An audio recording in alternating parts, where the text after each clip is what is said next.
Wait, did you know there's a Native American leader who actually defeated the U.S. Army, not just won a battle, but forced them to surrender and abandon their forts? His name was Red Cloud, and his story is one history tried to forget. In the 1860s, the U.S. government wanted to build the Bozeman Trail, a road cutting straight through sacred Lakota lands in Wyoming and Montana. For most Native leaders, this would mean surrender, signing away ancestral territories with a trembling hand. But Red Cloud wasn't most leaders.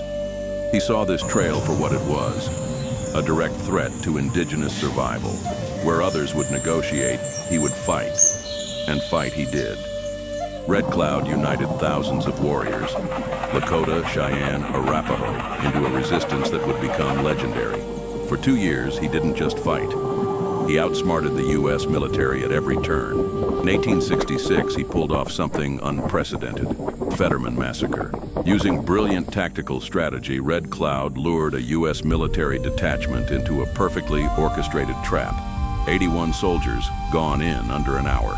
It was the U.S. Army's most devastating defeat on the plains until Custer's last stand a decade later. But here's what makes Red Cloud's story truly extraordinary. He won. Not just a battle, the entire war. The U.S. government, an emerging global power, was forced to abandon every single fort along the Bozeman Trail. In 1868, they signed a treaty on his terms. Red Cloud became the only Native leader in U.S. history to defeat the Army on the battlefield.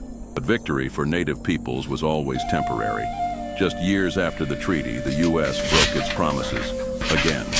Red Cloud spent his remaining years fighting with words, warning, "They made us many promises, but they never kept one." So why isn't his story in every history book? What other stories of resistance and resilience have been erased?